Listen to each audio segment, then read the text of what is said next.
Dobrý deň, vítam vás u 7. časti tutoriálu o tom, ako urobiť neurálnu sieť v Unity Engine. Dnes sa pozrieme samozrejme už na ukladanie neurálnej siete do pamäti a neviem, či sa dostaneme aj k načítavaniu, lebo je toho pomerne dosť veľa. Každopádne ešte, kým sa k tomu dostaneme, by som sa chcel vyjadriť k jednej veci, čo sa stala v minulom videu úplne na konci.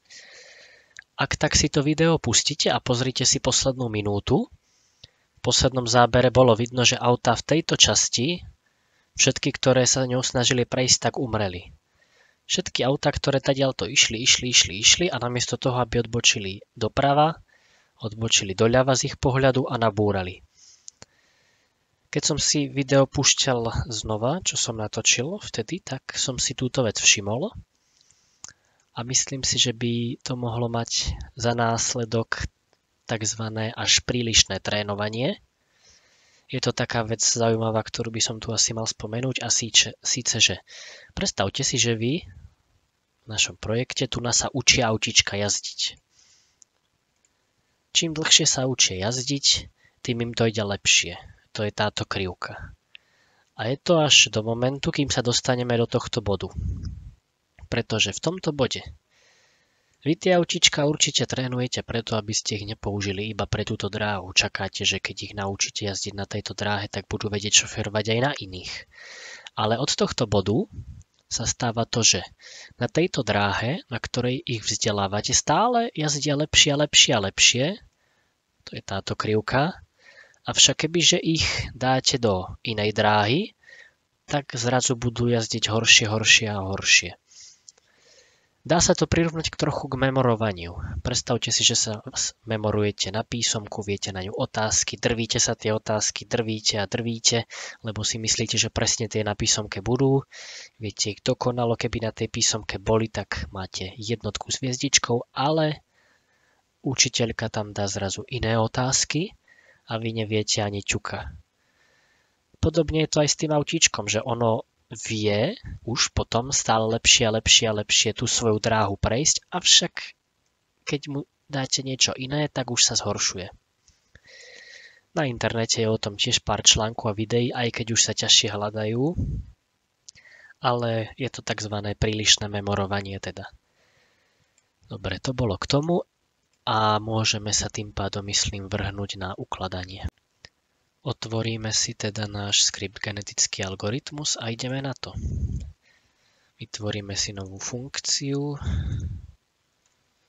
Nazvime si ju Save Best Genons, pretože my budeme primárne ukladať tie najlepšie, ale s minimum námahy by ste si to vedeli prerobiť. Na vstupe sa dostanú takéto veci.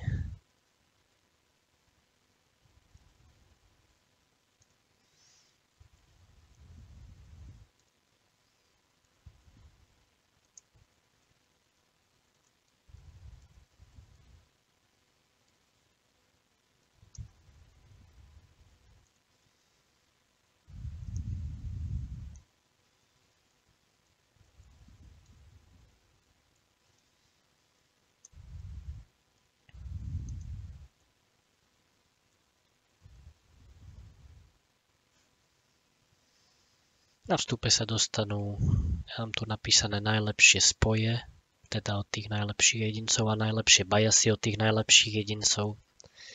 Ale tým, že sa tu zadávajú, tak by sa, už si tú funkciu môžeme povoliť, čo sme si tu zakomentovali niekde v priestore. Tu na. Tým, že tie premenné predávame, tak by sa tu dalo ľahko napísať, že nechcem uložiť used connections, ale connections, a nie used biases, ale biases. A tým by sme si zabezpečili, že neuložíme tie najlepšie, ale uložíme všetky, ktoré sú v tej generácii. Ale je jednoduchšie na výkon notebooku, počítača ukladať čím menej, tým to bude ľahšie, keďže ten algoritmus, ktorý použijem, nie je úplne ideálny asi na ukladanie. Dobre, najprv budeme potrebovať cestu, kam to do súborov uložíme. To bude application.datapath, cesta k tomuto súboru, pridáme si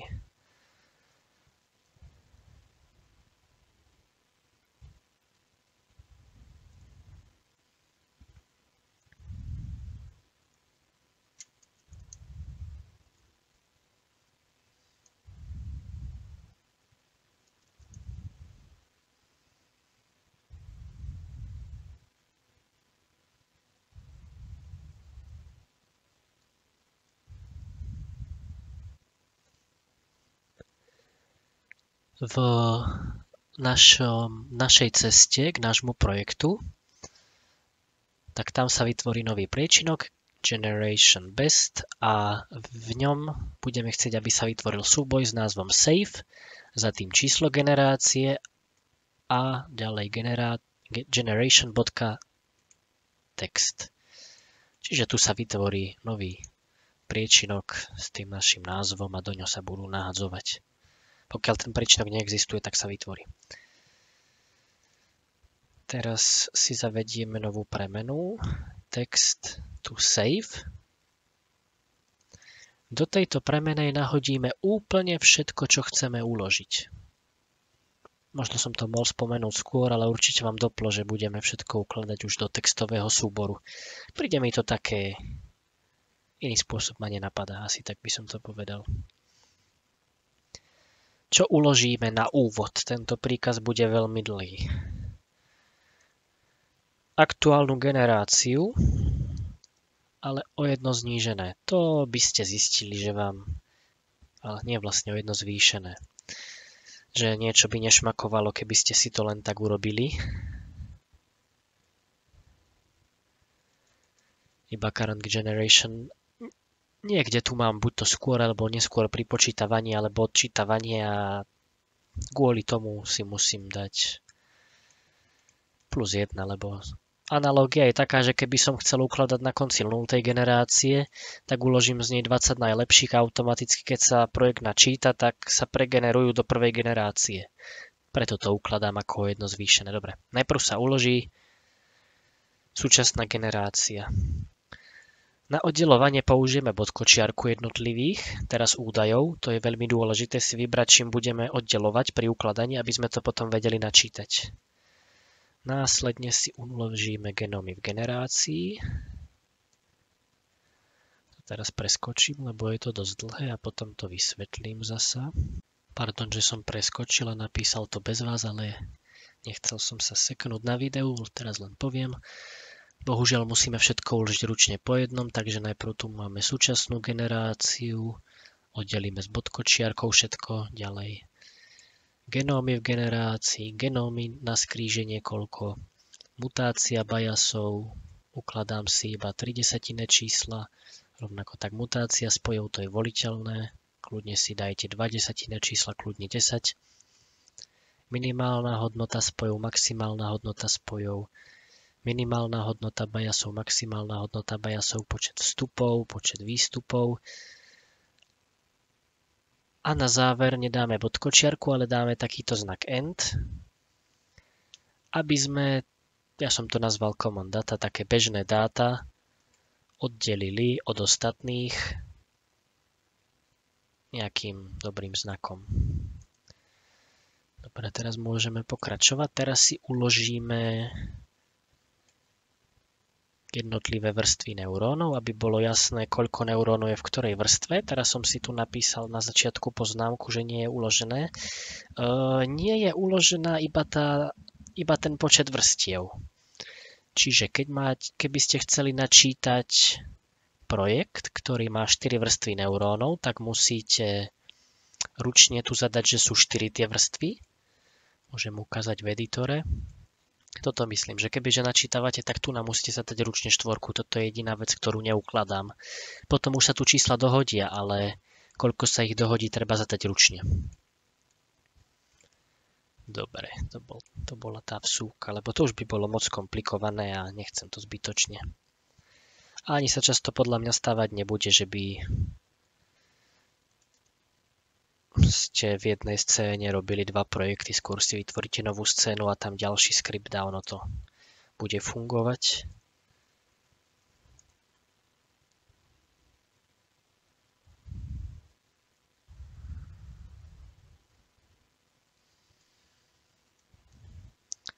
Čiže prejdeme postupne všetkými teda vrstvami neurónov, keďže chceme ukladať. A uložíme si ich.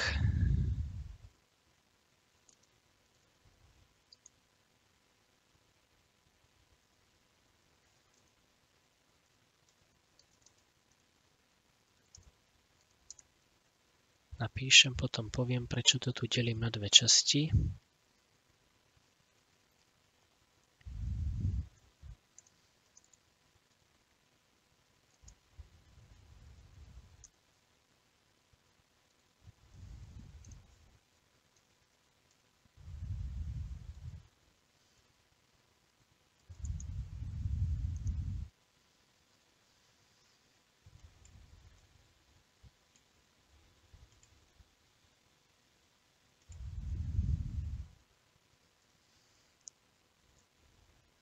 Môžeme použiť percento napríklad. Dobre. Tieto dva príkazy sa moc nelíšia až na to, že my potrebujeme si jednotlivé celky od seba oddelovať. Jednotlivé bežné dáta boli oddelené bodkočiarkou, rovnako aj tu sú oddelené bodkočiarkou jednotlivé vrstvy neurónov, koľko v nich je tých neurónov, ale na konci bežných dát je použitý znak AND. Rovnako tak na konci neurónov používame špeciálny znak a síce percento. Pri načítaní to veľmi oceníme, že to takto krásne funguje. Dobre, teraz nastupujú náročné veci. Potrebujeme uložiť matice spojov každého jednoho jedinca. A keďže viete, že tu máme v našom prípade určitý počet jedincov, každý z tých jedincov má určitý počet matíc a každá z tých matíc má určitý počet stĺpcov a riadkov, a teda určitý počet znakov. A to všetko sa mení, takže nejdeme vôbec do dobrej časti. Vidíte, prečo som to nehával až na záver. To samotné ukladanie.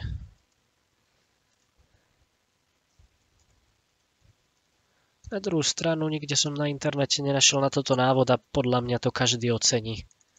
Proste už pred 2 rokmi, keď som pozeral nejaké tutoriály, niekde ukladanie neurálna sieť sa pustila, neuložila ďalší deň znova. Môže to človeka nahnevať. Adam, vám nevadí takáto vsúka? Dobre. Prejdeme si teda všetkých jedincov postupne. Vytvoríme si text, ktorý bude pre jednoho jedinca a ten potom pripojíme k tomuto textu save. Ako vidíte, táto premena je tu najdôležitejšia, to je taký akumulátor, do neho postupne všetkého nahádžeme, kompletný text a na záver sa ten text hodí do súboru. Už sme tam nahodili bežné dáta, už sme tam nahodili počty neurónov, teraz tam nahodíme matice všetkých jedincov. Dobre, a táto premena zahrnie iba jednoho jedinca. Teraz cyklus, ďalší. Prebehneme všetky stĺpce daného jedinca.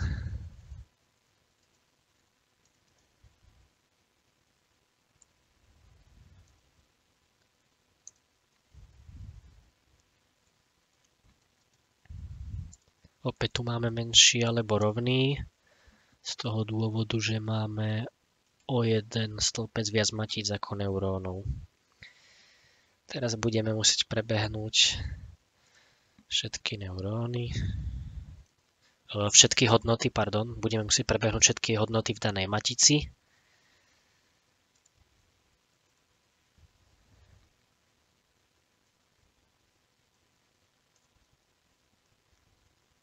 Najprv tu napíšem oba for cykly, potom vysvetlím.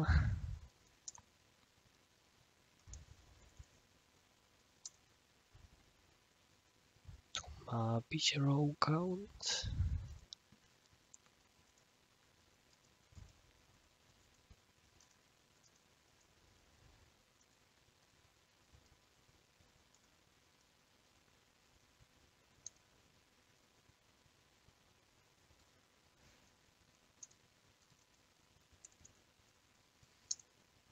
Musíme prebehnúť všetky riadky v danej matici, aj všetky stĺpce v danej matici. Tak si lokalizujeme konkrétne hodnoty. Používame tu best connections, toto je index konkrétneho jedinca, toto konkrétneho stĺpca a y a x nám na záver dodá konkrétnu hodnotu. Takže náš unit text, teda text jednej jednotky, bude obohatený každým cyklom o best connections, tu sa to asi najlepšie vysvetlia tie indexy, konkrétny jedinec, konkrétny stĺpec, konkrétny riadok tej matice a konkrétny stĺpec matice, tak veľa indexov som nikdy nepoužil ešte. Samozrejme na text a bodkočiarka na záver tohoto, tiež ich oddelíme. Dobre, ešte raz. Konkrétny jedinec, konkrétna matica, v matici riadok, v matici stĺpec daného čísla. Dobre. Keď tieto dva for cykly prehrmia,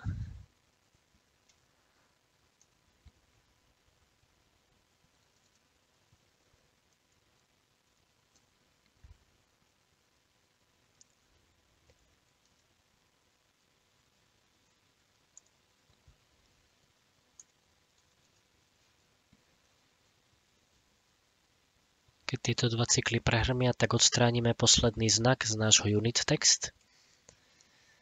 Ten znak bude bodkočiarka, pretože úplne na konci nechceme mať bodkočiarku. Na konci chceme špeciálny znak. Pokiaľ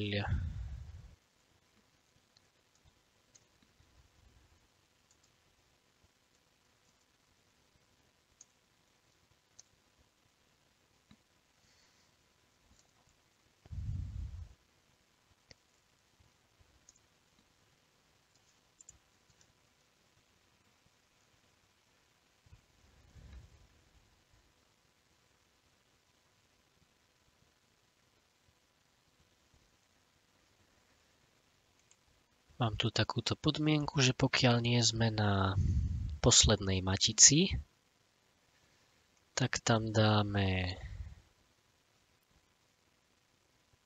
takýto znak.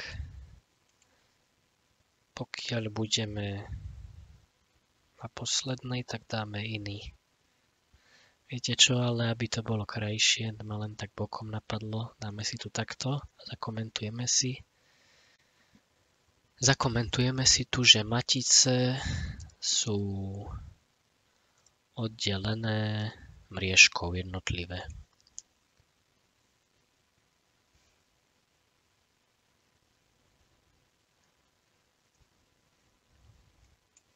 Hej. Budú oddelené mriežkou a pokiaľ budeme na úplne poslednej matici, tak tam tú mriežku nedáme, pretože tam bude už iné oddelovanie, iný oddelovač. Jednotlivé matice sa oddelia mriežkou, ale jednotliví jedinci budú oddelené niečím iným. Preto je tam tá podmienka. Dobre, teraz treba ďalšie.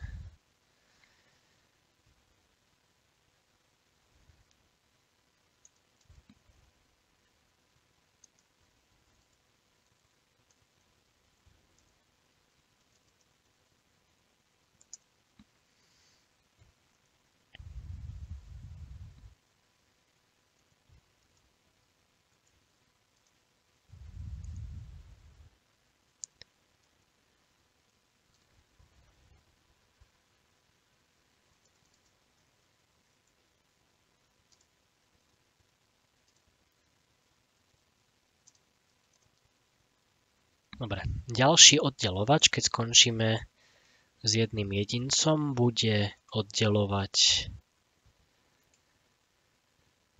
matice od bajasov. Ten bude použitý iba raz, a síce medzi maticami a bajasmi. Preto tu máme, že pokiaľ sme na poslednej vrstve a pokiaľ nie sme na poslednej vrstve, tak použijeme klasický oddelovač, ktorý bude oddelovať matice jednotlivých jedincov.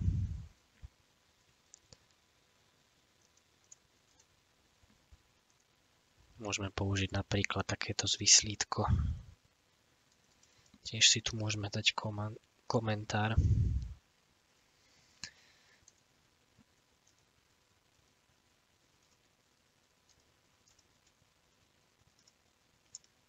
Matice rôznych jedincov sú oddelené takýmto zvislítkom. A keď už prehrmíme cez všetkých jedincov, tak na záver úplne všetkých matíc, že už ďalšie nebudú uložené v súbore, sa dá takýto dolár.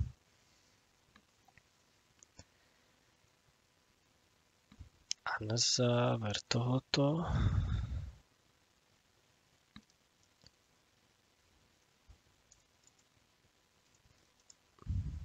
A toto celé sa týkalo jednej jednotky, jednoho jedinca. Tento celý cyklus musí prehrmieť pre každého jednoho jedinca, ktorého chceme uložiť. Tým pádom sa môžeme posunúť o niečo ďalej. Máme uložené matice a teraz je na rade uložiť všetky bajasy.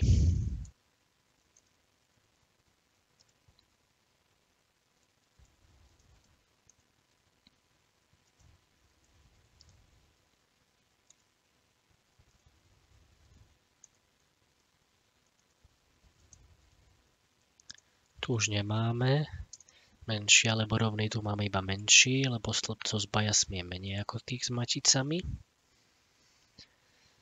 Vytvoríme si tu obdobnú premenu bias unit text, teda biasy pre jednoho jedinca a na konci to opäť pripočítame ku textu save do toho nášho akumulátoru.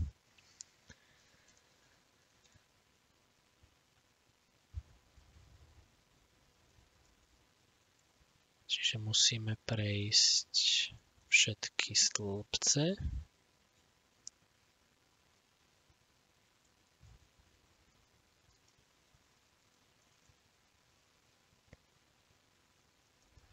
Tu musíme zadefinovať samozrejme.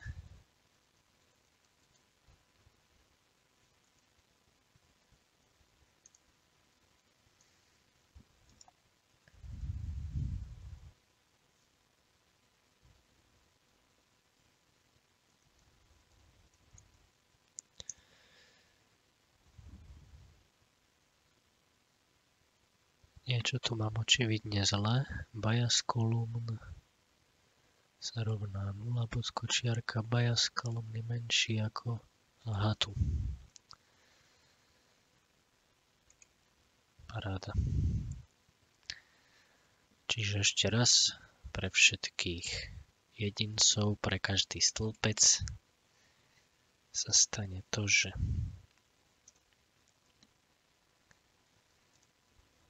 pre každý neurón sa dostávame konečne do najväčšej hĺbky.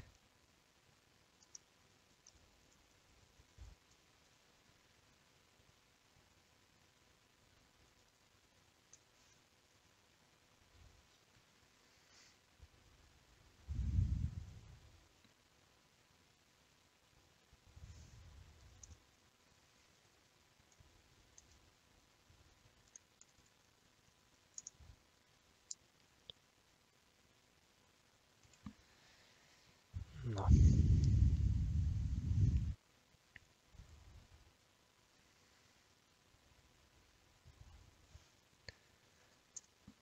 A ten náš bias unit text bude obohatený o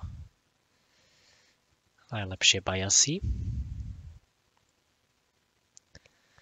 Konkrétny jedinec, jeho index teda. Teraz index jeho stĺpcu a index neurónu v tom stĺpci. Samozrejme, náš obľúbený oddelovač, podkočiarka.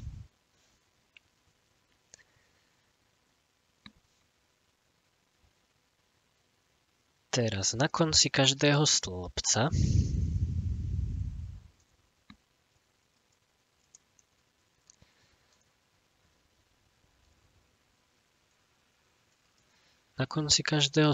zasa nebudeme chcieť bodkočiarku, ale nejaký špeciálny oddelovač, ktorý nám pri načítaní povie, dobre, tak tu končí stĺpec. Ideme na ďalší stĺpec. Čiže si musíme tento text zasa orezať od posledného znaku.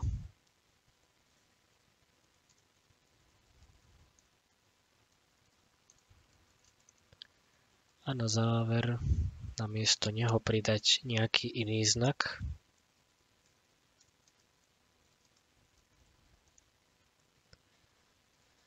Napríklad by sme mohli dať zavináč.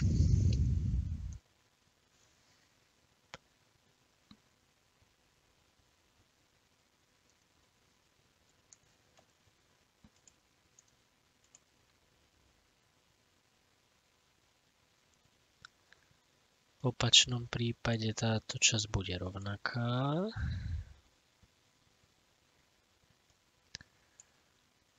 Ale pripočítame niečo iné. Dajme tomu zasa mriežku, lebo ju už môžeme znova použiť. Dobre. Takže pre každý stĺpec sa stane to, že sa postupne pridajú hodnoty každého neurónu v stĺpci, za ním sa dá bodkočiarka. Keď stĺpec skončí, použije sa mriežka, ale keď skončí posledný stĺpec zo všetkých, aby sa oddelilo od ďalších jedincov, tak na konci jedinca sa dá zavináč.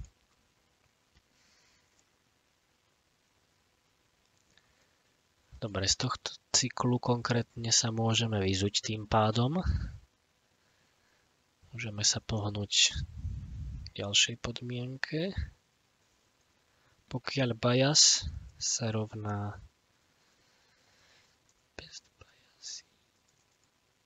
táto podmienka je pre zmenu už, že prebehneme pre každého jedinca všetkého stĺpce a na konci sa vždy niečo pridá, aby sme jednotlivých jedincov oddelili, ale pokiaľ budeme na poslednom, tak nebudeme chcieť už nič oddelovať.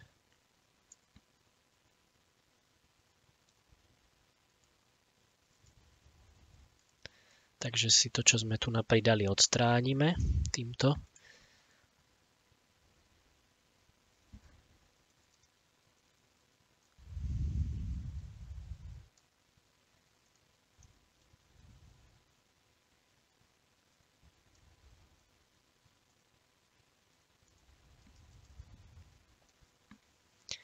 Pretože koniec koncov toto už bude koniec celého súboru.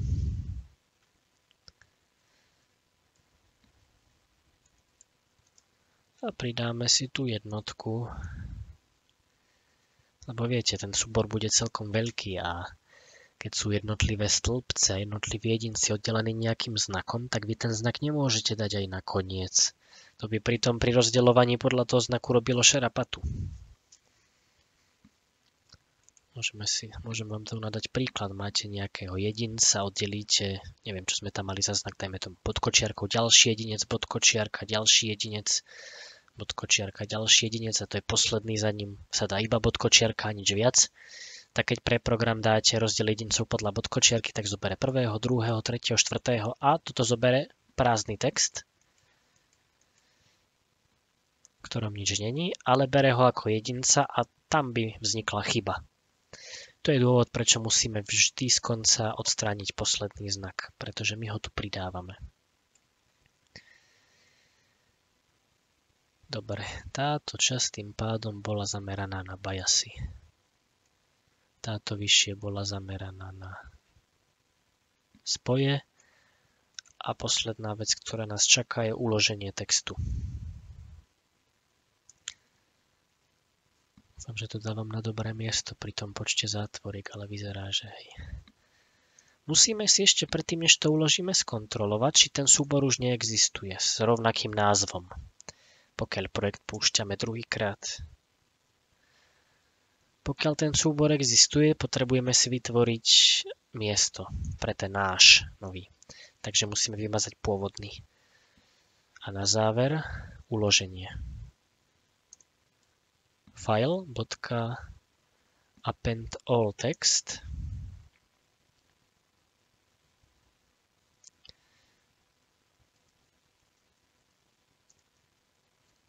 Tu je cesta k súboru, do ktorého chceme uložiť a text, ktorý chceme uložiť. Takže to by mohol byť náš skript na ukladanie.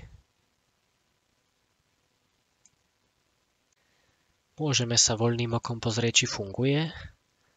Ukladanie si tým pádom necháme na ďalšie video. Ako to skontrolujeme? No pustíme si náš projekt.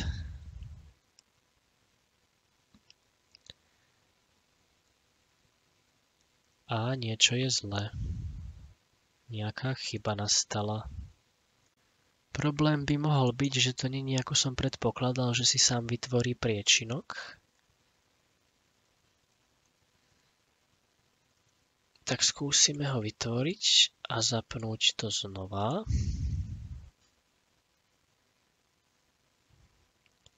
Prebehlo prvé kríženie bez chyby, druhé kríženie bez chyby. Ešte nechám tretie. Teraz by sme si mohli otvoriť náš priečinok a máme tu 3 textové súbory krásne po 24 KB. Ste vás zaujíma, ako vyzerá to, čo sme uložili, tak prosím. Je to hromada čísel, v ktorej sa človek nevyzná. Ale na konci nesmie byť znak. To sme dosiahli. A teraz nás na záver potom bude čakať tá najnáročnejšia časť. Musíme toto prečítať a znovu to pekne nahodiť do systému. Toto sú všetky tie základné vlastnosti, inakšie si môžete všimnúť. Toto vyzerajú na hodnoty biasov, toto na spojov. Potom sú tu tie vrstvy neurónov, koľko v nich je. Sú tu tie naše špeciálne oddelovače, vďaka nim si budeme vedieť napísať krásny program. Vidíte, že bežne sa ukladá hodnota na 7 desatinných miest. No s týmto sa budeme bavkať na budúce, takže ďakujem vám na dnes za pozornosť.